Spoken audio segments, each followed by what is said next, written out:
Chuki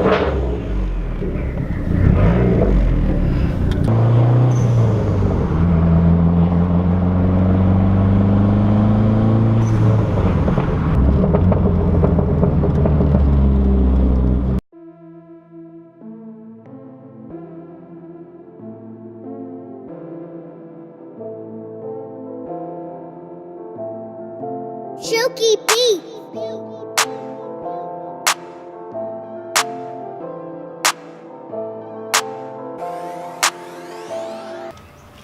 How's it going, guys? Welcome back to the channel. I know I haven't been filming much, and I'll kind of get into that later why, but today is my birthday, so we're going to work on the SRT a little bit.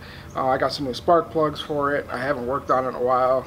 Like I said, I'll get into that later, but we're going to get it, try and hopefully, maybe, possibly get it done, get it up and running. I did buy an autocross pass for Proving Grounds .2 that's coming up in 2 weeks, so I got to get the car up and running. If not, I'm going to have to sell it by, I guess, in a week or two before the event comes.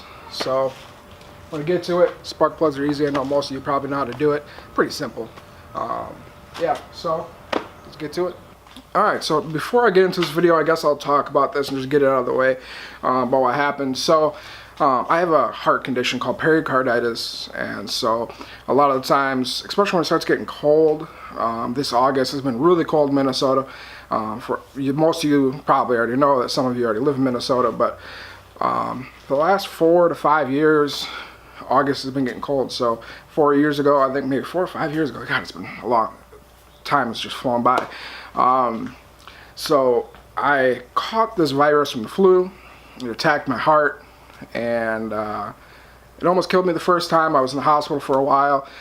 So over the last 4 or 5 years, I've been kind of having flare-ups here and there. It kind of shuts me down for almost a week to 3 weeks. I miss a lot of work. It's a pain in the ass. It's probably one of the most painful things I've ever experienced, and I've experienced a lot of painful things in my life. So yeah, it sucks. I'm not trying to make you guys feel sorry for me. I'm not trying to get views or anything by this. I just want to let you guys know, be honest with you, and let you know why I haven't been filming. But I'm feeling good now, finally back to it. The funny thing is, when I first got this, it was about exactly today on my birthday when I got it the first time. So finally over it. I've missed a couple days of work. I haven't been filming because I get tired, weak. I'm in a lot of pain. The last thing I want to do is mess with a camera and work on a car if I can barely even make it to work. So like I said, this is the first time in probably almost 3 weeks that I've been actually filming. When I first got the flare up, it was actually right when I started filming the last Drift Day event out of Shawano. So that's kind of why it took me a while to get that even uploaded, because I can't even concentrate during editing alone. So most of the times I just either relax, do a lot of sleeping, stuff like that. So anyways, excuse me, enough about that bullshit. Today, like I said, we're doing spark plugs. I got some NGK iridiums. They're 2 steps colder than the original plugs. So the plugs that are in here are actually probably over a year old or more, which I know higher boost, higher horsepower applications are supposed to change your spark plugs every oil change or so, but I really haven't even, in the last I've had this build for about 6 years now. And the big turbo pushing over 400 horse on 93 pump gas, and I haven't had any issues. The car has ran amazing until the fuel pump started leaking, fuel canister started leaking. So like I said, these plugs are a couple years old, and they're probably not even the correct ones. Like I said, since these plugs have been in the car, I haven't really been to the track.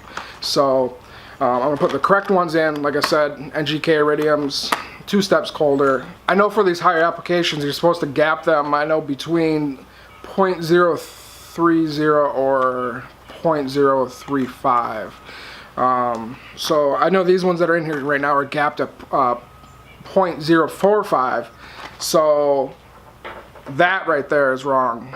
So we're going to take it for a test drive, see if that works, and it'll only take me a few minutes to throw these in. But yeah, other than that, oh yeah, I also got, since I'm be changing spark plugs so often, I went and got slightly larger dielectric grease and some anti-seize. You always want to put those on your spark plugs. Yeah, let's get to work. So actually, right as I went to go start it, I forgot that when I took out the fuel filter, I installed it backwards. And because there's no actual flow, line on the filter, which really confuses me.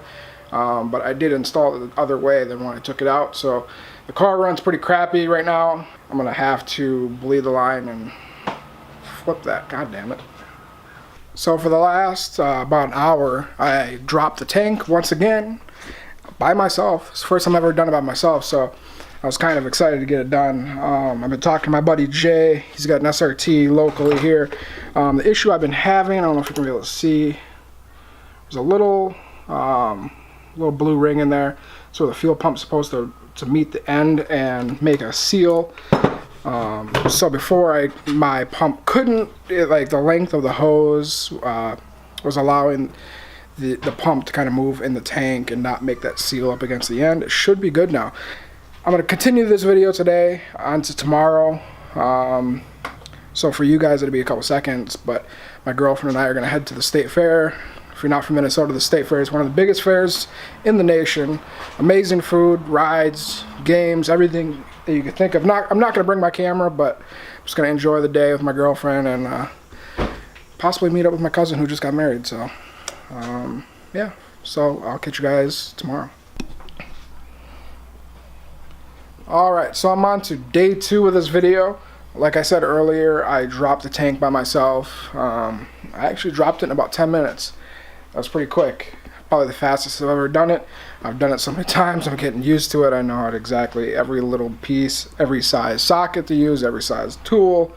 So, like, I'm by myself here today. So, I'm open this garage door, get a little air in here.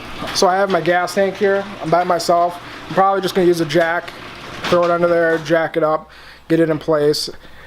I think there's only about a quarter of a tank, so with me being by myself, I can't film much right now, just because I can't film and work at the same time. So I'm gonna set the camera down. My batteries need to charge anyways. Like I said, I'm gonna get to work and we'll catch up after I'm done here in a few seconds. So now I got the fuel pump all together. I just have to seat this on top of here, on top of the gas tank.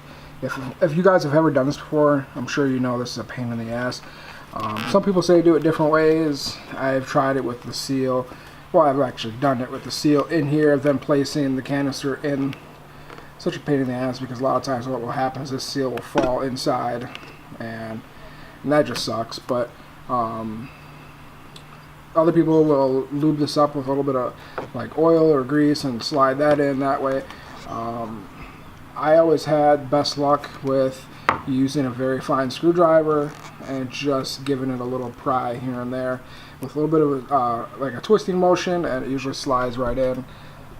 So I'm gonna give that a try now. Like I said, it's kind of a pain in the ass. It's probably gonna take me a few minutes, but for you guys it'll just be a couple seconds. So that actually took me about a total of like 30 seconds. That was the fastest I've ever got this in.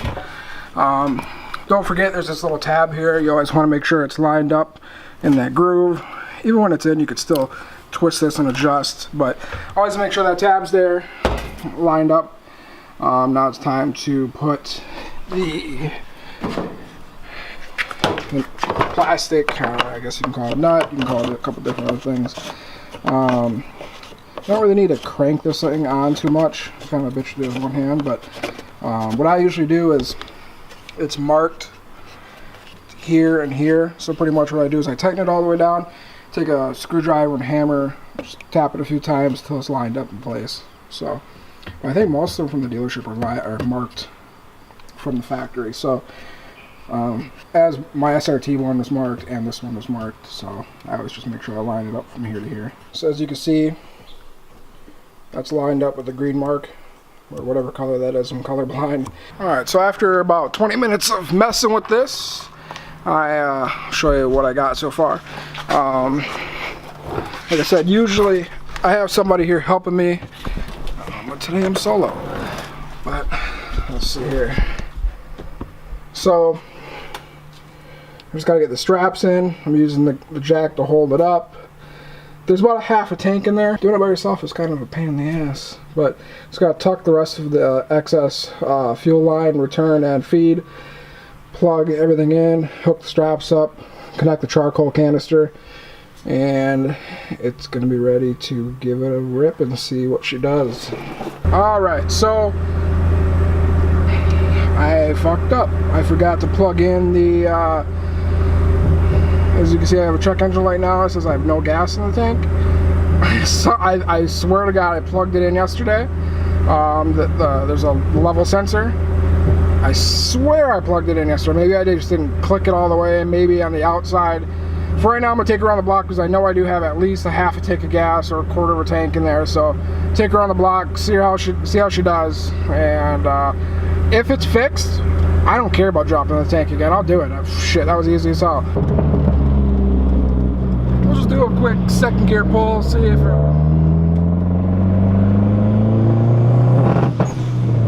Nope, still not fixed.